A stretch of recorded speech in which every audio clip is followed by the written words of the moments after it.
Amis des lecteurs et des charges électroniques, bonjour. Ça fait déjà plusieurs fois que Elector, la revue bien connue, me propose de tester différents matériels qu'ils vendent sur leur site. Et aujourd'hui, j'ai le plaisir de tester pour vous un appareil de la marque Siglent. Je vous ai souvent présenté des appareils de ce constructeur qui généralement, jusqu'à présent, il faut le dire, ne m'ont jamais déçu. C'est des appareils qui généralement ont un très bon rapport qualité-prix.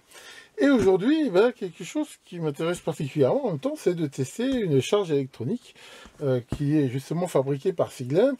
Charge électronique qui m'avait déjà tapé dans l'œil parce que au niveau de ses caractéristiques déjà sur papier, elle est, ma foi, assez alléchante et pourvue de pas mal de possibilités qui vraiment ont l'air intéressantes. Alors, voilà, je vous propose de la découvrir en même temps que moi. Encore une fois, je ne l'ai pas encore ouvert. J'aime bien vous faire vivre voilà, l'expérience vraiment en live en même temps que moi. Et derrière, voilà, je vais vous la présenter, faire des tests et vous dire voilà, ce que j'aime pas, s'il y a des choses que j'aime pas.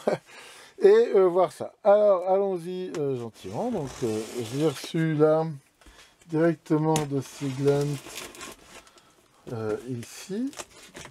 Donc là, l'avantage, c'est que c'est envoyé d'Allemagne, ce qui fait que avec la CE, il n'y a pas de douane à craindre. Donc, nous avons ici ce carton avec du rembourrage et à l'intérieur, c'est quelque chose qui est, enfin, je vous avais souvent montré ça, qui contient un carton, on va dire, plus petit, qui permet, voilà, c'est une double protection. Alors, je le sors et on voit ça ensemble. Ce carton, c'est Siglent, marqué Open ici. On peut déjà voir que c'est un carton, enfin c'est un appareil qui a l'air d'être relativement long. On peut le voir. Par rapport par exemple à l'alimentation que je vous avais montré, ça a l'air d'être beaucoup plus long. Enfin long, c'est-à-dire profond, pour parler correctement. Donc une fois ouvert, à l'intérieur nous avons donc, un cordon d'alimentation, voilà, tout à fait standard, avec prise européenne. L'appareil en lui-même, que je vais sortir tout de suite. Voilà, qui comme d'habitude voilà, est très bien protégé dans ses coques ici en mousse. Nous allons le découvrir plus en détail tout à l'heure. Ensuite, nous avons ici un câble USB très classique, un AB, qui va permettre éventuellement de le connecter à un PC pour pouvoir le piloter. Et derrière, cette notice Siglent, donc qui est en anglais, avec comme d'habitude certificat de calibration tout à fait classique. Et là, on peut déjà voir un short dock, voilà, qui donne quand même quelques déjà éléments, on va dire, pour pouvoir démarrer rapidement avec cet appareil. Donc, découvrons-la plus en détail. Voilà, alors avant de la brancher et tout, on va déjà découvrir très rapidement cet appareil. Donc la première chose qu'on peut voir en fait, je ne sais pas si on le voit bien ici, c'est que comme je l'ai déjà pressenti en regardant le carton, c'est un appareil qui par rapport aux autres est très profond. Et alors ça s'explique pourquoi, parce qu'il y a tout un système de radiateur et d'une sorte de tunnel avec de l'air forcé qui permet d'évacuer la puissance. On voit qu'elle peut quand même aller jusqu'à 200 watts. Et que ces 200 watts se dissipent sous forme de chaleur et qu'il faut bien les dissiper quelque part. C'est un appareil qui est relativement lourd, c'est pas hyper lourd, mais enfin voilà, ça fait dans les 4,5 kg, je crois, 5 kg. Donc là, on voit de façon très classique, voilà, si cet écran multifonction, là, tout ce qui va être commande, là, le bouton aussi qui permet de changer différents paramètres. Alors, si on commence de gauche à droite, là, on a le bouton de mise en route. Alors, premier bon point pour moi, c'est pas un truc soft, c'est un vrai interrupteur qui coupe vraiment la charge. Et ça, comme j'ai souvent dit, pour moi, c'est vraiment un bon point, plutôt que d'avoir des trucs qui restent en veille. Là, on a un connecteur pour pouvoir mettre une clé USB. Alors ça, c'est pratique pour différentes choses, éventuellement mettre à jour le firmware de l'appareil, transférer, lire des mesures, des résultats, des réglages. Donc ça, c'est assez sympa. On a ici donc cet écran multifonction avec tous ces boutons, qui sont aussi des boutons, je veux dire, dont la fonction s'affiche sur l'écran et qui, selon les différents menus, peuvent varier. Là, de façon très classique, on retrouve ce pad numérique. Alors par contre, c'est vrai que c'est un peu bizarre. Il n'y a pas vraiment de standard sur la numérotation.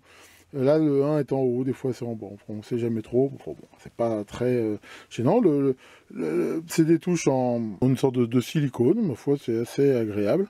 Vu que c'est un appareil qui a quand même de l'assise, donc voilà, on peut appuyer dessus ici. Donc là, pareil, hein, de façon c'est très standard. On a ici possibilité de changer un peu les curseurs pour savoir, par exemple, à un moment donné, quelle valeur a le focus sur l'écran. Là, le bouton, donc aussi multi-réglage, qui est cliquable, hein, voilà. Et là, les commandes principales, sachant qu'on peut voir que chaque bouton peut avoir éventuellement 2 valeurs avec ce shift. C'est-à-dire que voilà, c'est comme le shift d'un clavier. CV, ça fait constant voltage. Shift, ça fait aux. Ici, donc on va regarder ça un petit peu tout à l'heure. On peut voir que c'est des boutons translucides qui probablement s'allument. Alors bien sûr, ce qui est très important ici, ça va être la possibilité, là, en fait, de brancher, je veux dire, la charge sur la source qu'on veut tester. Ça peut être une batterie, ça peut être une alimentation. Alors il y a quelque chose qui est à la fois bien et pas bien, et que je sais que souvent il y a des gens qui s'en plaignent, c'est que c'est pas des fiches bananes. Maintenant, c'est ces espèces de connecteurs hein, qu'on peut voir, peuvent se dévisser, voilà, hein, complètement. Apparemment, à vue nez, là, c'est du 5 ou du 6, voilà, hein, comme ça. Et donc, c'est pas des fiches bananes. Alors, d'un autre côté, c'est normal que ça soit pas des fiches bananes. Pourquoi? Parce que regardez bien ce qui est marqué ici. Bon, 150 volts, c'est pas tellement attention, mais c'est le courant. 30 ampères. Or, normalement, une fiche banane, je veux dire, enfin, il y en a certaines qui peuvent tenir 30 ampères. Enfin, c'est des fiches bananes de très très bonne qualité. Enfin, je veux dire, c'est pas vraiment très courant. Et ne serait-ce que, en fait, la taille du fil. C'est que généralement, quand on travaille avec des courants comme ça, il faut des conducteurs avec des diamètres relativement importants. À la limite, le diamètre il va pas être le diamètre du fil va presque être plus gros que celui de la fiche banane, quoi. Donc ça, c'est une première chose. Ensuite, une fiche banane, d'abord, la surface de contact est relativement limitée, mais plus que ça, c'est la force de contact. C'est-à-dire qu'en fait, une fiche banane, à moins de l'enfoncer comme un malade, la force de contact n'est pas énorme. Ce qui veut dire que potentiellement, ça laisse des résistances. Alors, sur pareil, à 30 ampères, une résistance même de 0,1 ohm, on perd 3 volts, c'est énorme. Donc il faut vraiment des bons contacts. Le fait d'avoir ce genre de connecteur, ça permet d'avoir une surface de contact qui est relativement importante, mais surtout de bien les serrer. Et en les serrant bien, on assure vraiment une résistance de contact très faible. Donc c'est tout à fait normal que pour ce genre de courant, il y ait ce genre de borne, même si je reconnais que c'est pas pratique, parce que moi c'est vrai que ce genre de charge, je vais plutôt l'utiliser dans des gammes de courant plutôt faibles, hein, de l'ordre de... c'est rare que je travaille plus de 4-5 ampères, mais on va voir que c'est assez facile de se bricoler ici un adaptateur qui va permettre de pouvoir travailler facilement avec des fiches bananes, mais si on a besoin en effet de tester des forts courants, on va pouvoir voir ça. Alors sur la face arrière, nous avons déjà bien sûr là cette sortie de ventilateur hein, qui, à mon avis, va se mettre en route justement dès que ça chauffe un peu, de façon à évacuer les calories. Ensuite, nous avons bien sûr la prise d'alimentation. On peut voir qu'ils ont eu la bonne idée ici de mettre ce scotch. Pourquoi? Parce que il faut, avant de brancher, bien vérifier la tension. Si on est en 220 ou en 110, là il est mis en 220. Enfin bon, il y a 220, il y a de la norme, hein, on peut aller jusqu'à 240, mais voilà, donc ça, bien sûr, grâce à ce scotch, ils disent bien, vérifier avant de brancher, donc là, moi, je suis en 220, il est bon. Ensuite, dans la mesure où cet appareil est pilotable hein, par un PC, on peut le faire via l'USB, avec le cordon, justement, que je vous ai montré, via le réseau, hein, c'est une prise Ethernet, ici, tout à fait classique, via aussi un cordon RS232, alors il ne donne pas le cordon, mais je veux dire, c'est sans doute le brochage tout à fait standard. Donc, on peut éventuellement choisir une de ces 3 possibilités pour l'utiliser, voilà, ce qu'on appelle SPI, enfin voilà, pour pouvoir piloter cet appareil de façon remote, on va dire. Alors, il y a 2 choses qui sont très intéressantes et que malheureusement peu de charges ont, c'est la sortie IEV Monitor. C'est-à-dire que ça va donner ici, sur ces BNC, la tension aux bornes de la charge et le courant. Alors ça, c'est très intéressant. Si on veut, justement, on va regarder les variations, les enregistrer. Alors ça peut être sur un voltmètre, ça peut être sur, généralement, un oscilloscope. Alors par contre, ce qui n'est pas terrible, hein, moi, à chaque fois que je veux dire un peu le même truc, c'est que c'est derrière. C'est pas très pratique. Peut-être qu'il n'avait pas trop la place devant, mais on aurait pu mettre des prises SMA, par exemple, et il y a des chances que ça change. Mais là encore, vous me connaissez, je vais sans doute bricoler un truc pour les ramener devant. Et ici, après, il y a ces connecteurs, et là, il y a différentes choses qui sont intéressantes, en particulier une qui pour moi est indispensable sur n'importe quelle charge dès qu'elle va dépasser, on va dire, 1 ampère, quasiment, même voire moins, c'est des fameuses entrées Sense. Donc je vais y revenir tout à l'heure, mais grâce à ces entrées, eh ben, on peut, hein, c'est le principe Kelvin, hein, je vous ai souvent montré, on va pouvoir éliminer la résistance des fils. En effet, si on travaille avec 30 ampères, même si on met des bons fils, il va y avoir de la perte. Et ce qu'on veut souvent, c'est mesurer la tension, hein, qu'on peut même monitorer ici, à la sortie de la lime, pas aux bornes de la charge. Donc grâce à ces entrées Sense, eh ben, on peut justement aller reconnecter la source de tension en fait de la charge, de telle façon à ce que la tension qui est prise en compte, ça soit bien celle bande de l'alimentation ou à l'endroit qu'on veut, mais voilà, sans prendre en compte la résistance des fils. Ensuite, bah là, on a différentes hautes possibilités, en particulier ici trig. Alors ça, trig, ça peut être aussi intéressant dans la mesure où, pour certaines mesures, par exemple si on veut déclencher des changements d'état, on va voir ça tout à l'heure, eh ben, on peut éventuellement le faire en extérieur. Mais enfin, pour moi, ce qui est aussi dommage, c'est que les Sense soient derrière, et j'ai sans doute aussi les ramener devant, parce que c'est pour moi quasi indispensable, et le fait que ce soit derrière, c'est pas pratique. Voilà, donc c'est surtout ça pour moi qui est intéressant sur cette charge, c'est ces deux BNC ici, ces deux signaux, et Sense. Alors, bah maintenant, on va bien sûr la brancher et regarder d'un peu plus près comment ça fonctionne. J'ai fait un adaptateur comme prévu. Alors, je ne vais pas m'attarder pour que la vidéo soit trop longue dessus. Maintenant, sur l'article que j'ai fait sur mon site, hein, il y a le lien en commentaire, vous trouverez le détail de cet adaptateur et toutes les étapes de sa fabrication, sachant qu'il ramène devant les sorties de monitoring, permet d'avoir des sorties sous forme banane et aussi les entrées Sense. Donc là, bah, je l'ai branché aussi sur mon alimentation Siglent, hein, que je vous avais déjà présenté. Et bah, voilà, j'ai réussi à lui trouver une place. Bah, voilà, bien sûr, j'ai été obligé de déplacer celui qu'il y avait avant, mais c'est la vie. Alors, on va pouvoir allumer la bête. Donc voilà, ça s'allume avec cet interrupteur mécanique. Hein. Comme j'ai dit, c'est plutôt une bonne chose d'avoir un interrupteur mécanique. Donc il y a un petit temps de préchauffage, mais on voit que c'est plutôt rapide. Et voilà, donc voici l'appareil allumé. Donc là, bah, on voit comme voilà, l'alimentation était en route. Hein, donc elle affiche directement déjà la tension à ses bornes. Donc là, on voit qu'il y a bien 10 volts, hein, il n'y a pas de souci. Alors, il y a ici des ranges. D'après ce que j'ai compris, en fait, il y a plusieurs modèles hein, de cette charge électronique. Il y a la 1020, il y a la 1030, je crois. Et il y a la X qui n'est pas E. La différence est sur la résolution des mesures. Donc là, en fait, il y a plusieurs gammes de mesures qu'on peut ici changer. Voilà, 30 ou 5 ampères ou 650. Mais d'après ce que j'ai compris, sur ce modèle, ça ne change pas énormément. Enfin voilà, donc de toute façon, vous avez toujours intérêt à choisir ici le range, E-range et V-range le plus bas possible par rapport à ce que vous mesurez. Ça sera parfait. L'utilisation à la base est d'une simplicité très grande. Hein. On a ici les 4 modes, je veux dire, qu'on retrouve sur toutes les charges électroniques. Courant constant, voltage constant, résistance constante, puissance constante. Donc là, par exemple, si je choisis courant constant, il faut ici que je choisisse la valeur du courant. Donc là, ben voilà, je choisis ici 1 ampère.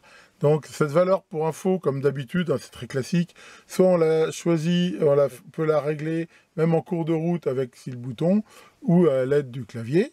Et si je vais mettre en route, voilà. Donc là, on peut voir qu'il y a bien 1 ampère, qui pareil, on retrouve bien ici l'ampère affiché sur l'alimentation. Alors, qu'est-ce qu'on peut aussi bien sûr noter? Bah, c'est que là, la tension, tiens, c'est bizarre, c'est pas la même là. Alors pourquoi? Bah, justement, c'est pour vous montrer la fameuse utilité de ces entrées Sense. Alors là, j'ai fait quelque chose de pas terrible, c'est que pour simuler bien, qu'on le voit bien, j'ai mis une résistance de 1 ohm en série avec la charge. Donc bah, on comprend bien que 1 ohm, 1 ampère, bah, ça fait perdre 1 volt.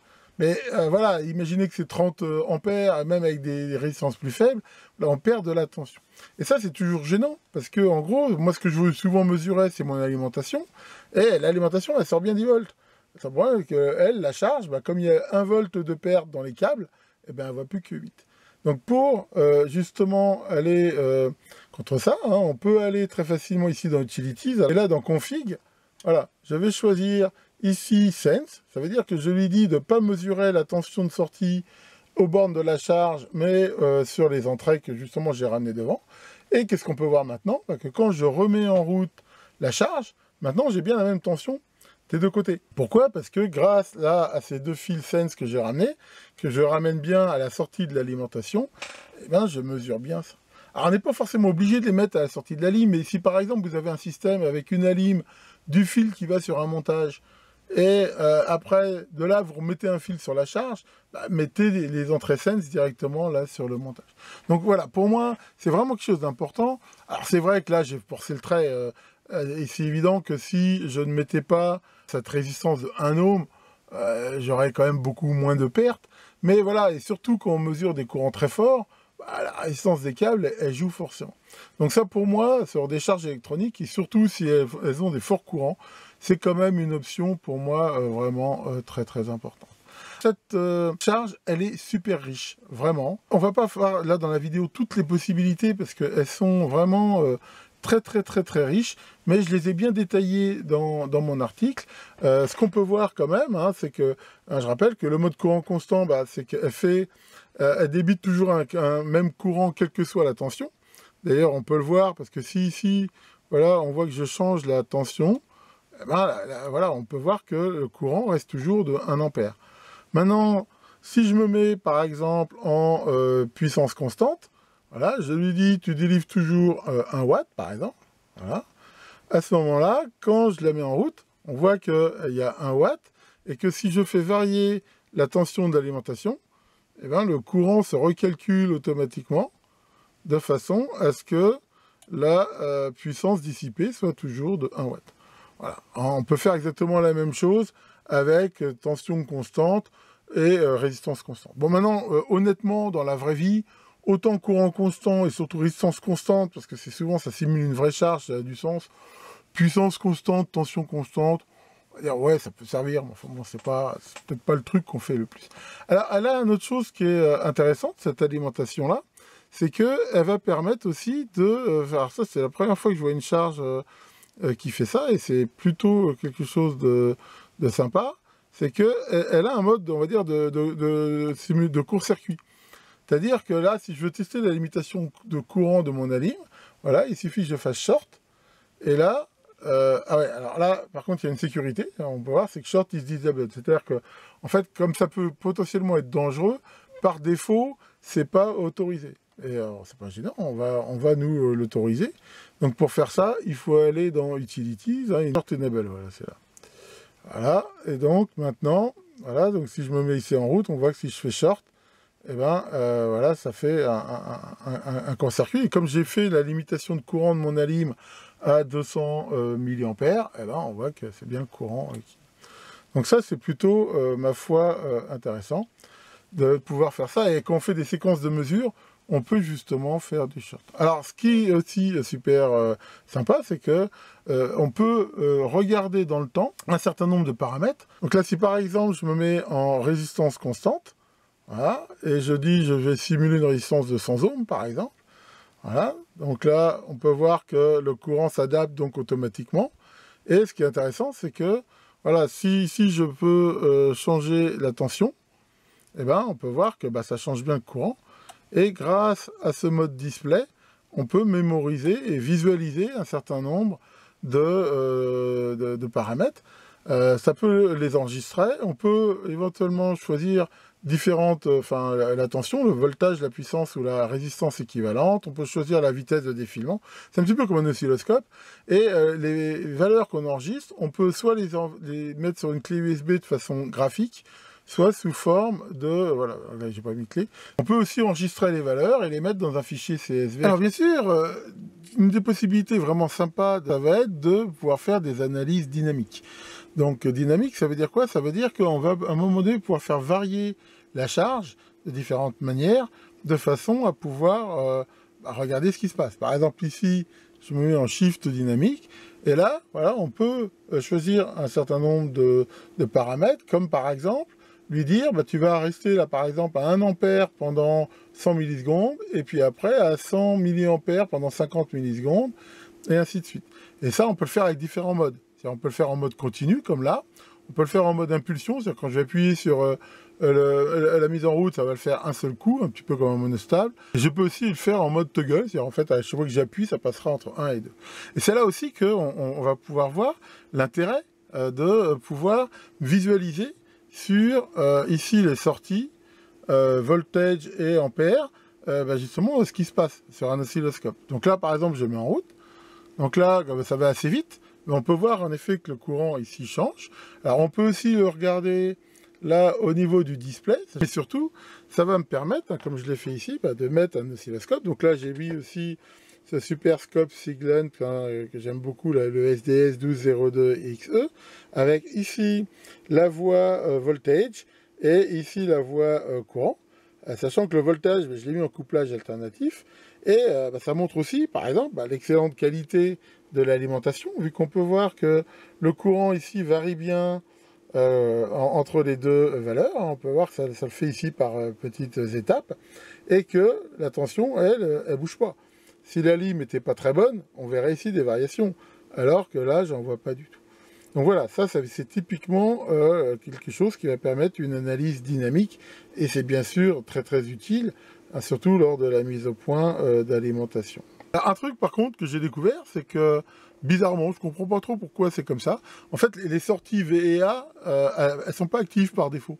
Il faut les activer grâce à, dans le menu Utilities, il y a un truc qui permet de les mettre en route. Bon, c'est peut-être sans doute, je veux dire, une sécurité, mais voilà. Alors, en parlant de sécurité, justement, cette charge aussi, elle en offre beaucoup. Elle offre déjà de base des sécurités en cas de surcourant, en cas de surpuissance, elle se coupe automatiquement, mais sur ces deux paramètres-là, on peut, même de surtension aussi, et sur ces deux paramètres-là, on peut aussi aller régler, par exemple, pour le courant et la puissance, c'est-à-dire que si je travaille avec une alimentation où je sais qu'elle peut être détruite si elle donne plus de 1 ampère, je peux dire à la charge, si ça dépasse 1 ampère, tu coupes. De la même façon, bien sûr, toute la puissance de la charge qui est absorbée est transformée en chaleur. Donc à l'intérieur, je vous ai mis un lien sur une vidéo si vous voulez voir à l'intérieur de la charge. Il y a une sorte de gros tunnel en alu sur lequel il y a tous les MOSFET de charge. Et ces MOSFET, il y a un ventilo. Donc quand ça va commencer à trop chauffer, le ventilo va se mettre en route pour commencer à évacuer les calories. Mais si le tout atteint à peu près, je crois que c'est 85 degrés d'après la doc, elle va se mettre en sécurité de façon à éviter qu'elle soit endommagée. Donc vraiment, c'est très bien protégé. Il y a aussi une protection contre les inversions de polarité, sachant que voilà, faut quand même éviter de le faire parce que si faut pas dépasser le courant max. C'est-à-dire que si vous faites une inversion de polarité avec une batterie qui peut fournir 200 ampères, vous pouvez flinguer la charge quand même. Mais je veux dire, dans les cas courants, si on la met à l'envers, il y aura un petit bip qui vous l'indiquera et qui évitera ça. Donc vraiment, c'est, comme on peut le voir, vraiment quelque chose de très très complet. On peut voir ici quand on va dans le menu auxiliaire. Il y a ces deux choses, la OCPT et OPPT. Alors ça, c'est vachement bien, enfin, ce serait plutôt pour des choses un petit peu industrielles. Ça permet en gros de faire des tests automatiques. C'est-à-dire, en gros, vous pouvez tester une alim automatiquement, et quand vous lancez le programme, elle va augmenter par exemple le courant, et vérifier qu'elle va bien, elle tient bien par exemple jusqu'à 1 ampère sans que la tension baisse en dessous d'un certain seuil. Et elle vous donne directement une info pace fail, c'est-à-dire test OK ou pas en fonction. Donc ça, imaginez que vous êtes fabricant d'alim, voilà, vous pouvez toutes les faire, vous appuyez sur un bouton, vous aurez ce test. Le OCPT, c'est le même test, mais pour la protection de courant. Si vos alims, par exemple, doivent avoir une limitation de courant à 1 ampère, vous pouvez aussi le tester. Donc ça, c'est vraiment intéressant sur une production de série. Batterie, et là, voilà, c'est ici que vous allez pouvoir faire des réglages et de façon à voir la capacité des batteries et la voir ici en milliampères heure. Donc ça, c'est aussi plutôt sympa. Après, vous avez le mode liste. Le mode liste, ça va vous permettre de faire un certain nombre d'étapes. Vous pouvez en faire déjà pas mal. Et de faire justement varier soit le courant, enfin les paramètres, de façon à avoir un programme et après enregistrer justement dans le mode display ce qui s'est passé. Ce qui fait que si par exemple vous mettez au point une alimentation, vous pouvez faire des séquences de tests, les enregistrer, les répéter et regarder si vos modifs sont bien. Donc ça, il y a le mode liste et encore plus fort que le mode liste, vous avez le mode programme qui lui non seulement est liste mais en même temps vous permet de mixer les modes. C'est-à-dire que vous pouvez dire tout 1 ampère, je monte à 2, je me mets en court-circuit, je me mets en mode résistance constante, enfin voilà, vous pouvez vraiment mixer ça et les lancer, voilà, ici grâce à Trig, voilà, qui va permettre de démarrer cette séquence, sachant que vous pouvez ici, comme on peut le voir dans Storage, enregistrer après toutes ces mesures, vous pouvez enregistrer ces listes, ces programmes dans une clé USB et vous permet, enfin voilà, vous faire des programmes, de les mémoriser de façon très simple. Après, bah voilà, il y a aussi ce mode LED. L'idée de ce mode LED, ça va vous permettre, si par exemple vous faites des alimes justement destinées à alimenter des LED, à simuler une charge qui n'est pas du tout une charge linéaire comme les LED. Hein. C'est-à-dire qu'au niveau des LED, par exemple, vous pouvez voir que voilà, vous pouvez dire qu'à partir d'une certaine tension, eh ben, le courant augmente. Hein, ça simule un petit peu l'effet de seuil. On peut indiquer la résistance. Enfin voilà, c'est vraiment une charge qui est très complète. Et c'est vraiment ce qui m'a séduit dessus. Et après, dans les utilities, bah, on retrouve les versions du système, hein, on peut faire des mises à jour. Enfin, moi, celle-là, quand je l'ai eue, elle était sur la dernière version du firmware. On va pouvoir faire tous les réglages d'interface. Hein. Je vous rappelle que cette charge, donc, on peut la piloter avec un soft qui est fourni avec sur Windows. Et en mode SPI, un logiciel que vous pouvez faire vous-même très facilement, sans aucun souci. Alors, par contre, le langage, c'est chinois ou anglais, hein, de même que pour la doc. Donc là-dessus, bon, c'est un anglais technique, mais il n'y a pas de version française pour l'instant. Vous pouvez choisir si vous voulez ou pas un bip sur les touches. Voilà, il y a même un système d'autotest.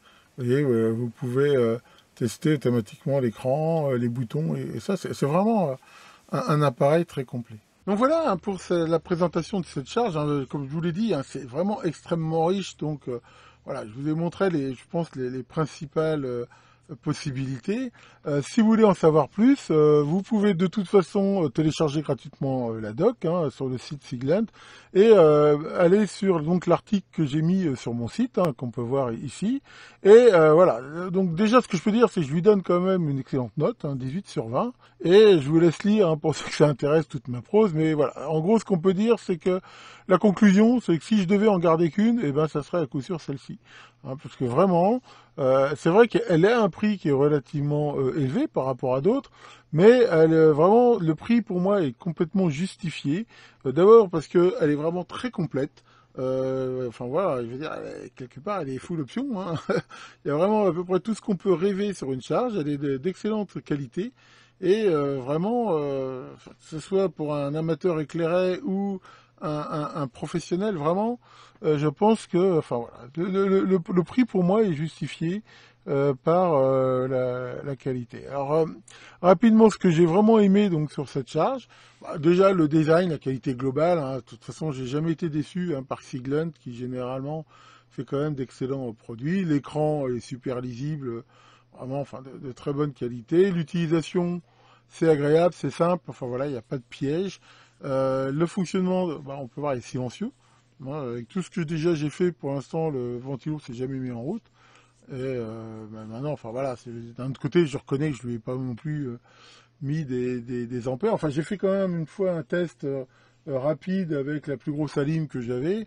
Et elle a accepté les 10 ampères vraiment sans aucun souci. Le bouton on-off mécanique, bah voilà, moi j'aime bien ça, hein, comme ça quand c'est off, c'est off. J'aime pas les trucs qui restent en veille. Comme je vous l'ai dit, c'est les entrées Sense, hein, c'est vraiment un plus. Le monitoring VI, c'est aussi un plus. Dans certains cas, c'est même indispensable. Cette fonction short, hein, de pouvoir faire des courts-circuits, hein, et surtout de les intégrer éventuellement dans des séquences. C'est la première fois que je voyais une charge qui fait ça, mais j'ai trouvé ça sympa. Ça mémorise tous les réglages, donc ça c'est aussi pas mal. On peut aussi les enregistrer. Comme on l'a vu, de pouvoir voir l'évolution graphique de l'évolution de la charge dans le temps. Elle est hyper protégée, hein, comme je vous l'ai montré aussi, donc ça, bah, voilà, d'idéal, surtout que justement, comme elle a quand même un certain prix, qu'elle soit pas détruite. La richesse fonctionnelle, hein, je voulais redétailler là dans mon article, mais vraiment, comme je dis, hein, c'est vraiment suréquipé, comme on pourrait dire pour une bagnole. Globalement, elle est dans ses specs. Je vais vous montrer là vite fait après les mesures que j'ai faites, mais voilà, globalement, elle est très bien, voire meilleure que les specs. On peut mettre à jour le firmware, hein, c'est assez suivi aussi de la part de Siglent. Le pilotage SCPI, enfin voilà, on peut la piloter à distance, il y a un soft gratuit pour le faire, et la dock est quand même bien faite, complète. Alors c'est vrai qu'elle est en anglais, il y a aussi une dock pour tout ce qui est programmation, donc ça c'est aussi quand même appréciable. Alors ce que j'ai un petit peu moins aimé, les entresense sur la face arrière, bon voilà, je les ai ramenés devant, mais c'est vrai que moi j'aime pas tous les trucs qui sont en face arrière. Enfin, sur certains il y en a c'est pas gênant, mais là voilà, quand on a un labo comme ça avec des appareils, c'est toujours assez chiant. Pareil pour les BNC. Comme on va le voir, voilà, la justesse, enfin, comme on veut travailler avec des courants très faibles, là, elle commence à être un petit peu hors spec. Maintenant, c'est un petit peu, enfin, je veux dire, c'est assez commun avec toutes ces charges. Vouloir avoir une dynamique et rester vraiment linéaire et tout de 0 à 30 ampères et dire que ça marche encore bien à 1 milliampère, voilà, ça serait vraiment une prouesse, on va dire. Mais c'est vrai que si vous voulez travailler avec des courants assez faibles, bah, faut prendre une charge plutôt adaptée pour des courants faibles. Ça, c'est quand même fait, voilà, pour faire des mesures sur des courants relativement élevés. Dans le système qui fait varier, comme on l'a vu, le courant, enfin voilà, les temps de variation sont relativement, enfin, on peut les faire varier dans une plage assez grande, mais on peut pas descendre très très lent. Bon, c'est vrai que j'avais ça sur une autre charge, mais enfin bon, c'est pas non plus très gênant. Alors là, par contre, ça c'est un truc qui est un petit peu plus éventuellement emmerdant. Ils mettent dans la doc qu'on ne peut pas relier la masse du monitoring avec l'entrée-moins de la charge. Ce qui revient à dire que si généralement la masse du monitoring, vous la mettrez sur un oscillo, qui lui-même est à la Terre, bah, ça veut dire qu'il faut que la charge soit flottante.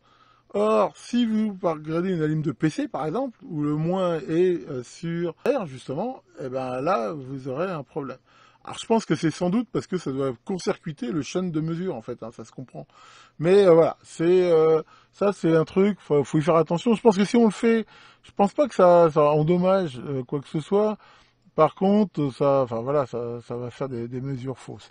Donc voilà, ça c'est un petit truc un petit peu gênant. Enfin bon, important, ils le mettent bien dans la doc, au moins on n'est pas pris en traite. Alors ça c'est pareil, c'est une option. Enfin, en fait, j'ai une charge qui a cette possibilité et pas les autres, et ça manque un peu. C'est-à-dire, en fait, c'est quoi? C'est que vous demandez 1 ampère. Donc la charge, vous lui dites, je veux 1 ampère. Votre alim, elle peut donner que 100 milli. C'est-à-dire après, elle va s'écrouler. Ou vous faites ça, par exemple, avec une pile. Bon, la pile, elle est morte, vous demandez 1 ampère, la pile, elle vous donne 10 milli, elle peut pas. Eh ben, ça veut dire que, typiquement, vous n'arrivez pas à avoir ce que vous voulez. C'est-à-dire, vous demandez 1 ampère et vous avez 100 milli. Eh ben, là, je trouve qu'il manque, je sais pas, un truc, un petit warning ou un bip ou quelque chose qui l'indique. En fait, sur mon autre charge, quand ça arrive, il met un gros unreg qui montre que la source n'est pas capable de donner ce qu'on veut. Et ça, je trouve que bon, on le voit parce que c'est vrai qu'on voit qu'on a demandé 1 ampère et qu'on les a pas. Mais voilà, j'aurais aimé avoir ça. Et encore une fois, moi, c'est jamais un point négatif pour moi, mais pour ceux qui maîtrisent un peu moins bien l'anglais, c'est vrai que ni la doc ni l'interface sont en français. Je rappelle que maintenant, il y a quand même la doc elle est en PDF, il y a des très bons traducteurs de PDF, donc on peut au moins traduire la doc assez facilement. Bon, après, je vous laisse voir sur mon site. Hein, vous voyez, voilà, j'ai détaillé toute la fabrication là de mon adaptateur. Si vous voulez aller regarder ça à tête reposée, je vous ai mis quelques copies d'écran. Et alors voilà, j'ai fait aussi quelques mesures. Et voilà, en fait, dans l'ensemble, elle est tout à fait dans ses specs, sauf comme on le voit, avec en dessous de 100 milli. Là, des fois, voilà, par exemple, là, pour 10 milli, moi j'ai mesuré 8, quoi. Donc voilà, faut le savoir. C'est pas clairement dit quand même dans la doc. Et il y a ce soft, hein, là, je vous ai mis ici une copie d'écran qui s'appelle Easy SDL, qui va vous permettre de complètement piloter la charge et éventuellement en même temps d'enregistrer les mesures dans Excel ou autre. Voilà. Et puis je vous ai mis un lien là sur une autre vidéo le gars il a fait un démontage si vous voulez voir un petit peu comment c'est foutu dedans. Bon moi c'est vrai que là elle est toute neuve sous garantie, j'ai pas voulu trop la démonter. Pour cette longue présentation, j'en conviens, mais voilà, c'est vraiment un très bon appareil et je pense que ça va y coûter s'y attarder un petit peu. Donc un grand merci à Elector hein, qui m'a permis de vous le faire découvrir et qui d'ailleurs en profite à faire un petit cadeau pour les sirobiens, si on peut s'exprimer comme ça. Ils ont fait voilà encore un code promo, une promotion intéressante pour ceux qui voudraient s'abonner. Voilà, j'ai mis le lien en commentaire de la vidéo. Allez voir ça, je pense que ça vaut vraiment le coup. Ah Maurice, ça va Maurice? Ça boum? Ouais, qu'est-ce qu'il y a? T'en as marre? T'en as vraiment marre de tout ce confinement et tout? Ah, c'est pas la mort. Tiens, d'ailleurs, en parlant de mort, je voulais savoir, le jour où tu meurs, Maurice, tu veux faire quoi? Tu veux être incinéré, enterré? Tu sais pas. Bah moi, par exemple, tu vois, avec toute la bière que j'ai bu dans ma vie, bah, je voudrais être embouteillé, moi, personnellement. J'espère que cette présentation vous aura intéressé, que Superlord, le démon des charges électroniques, vous fasse de bons courants, et à très bientôt sur de nouvelles vidéos.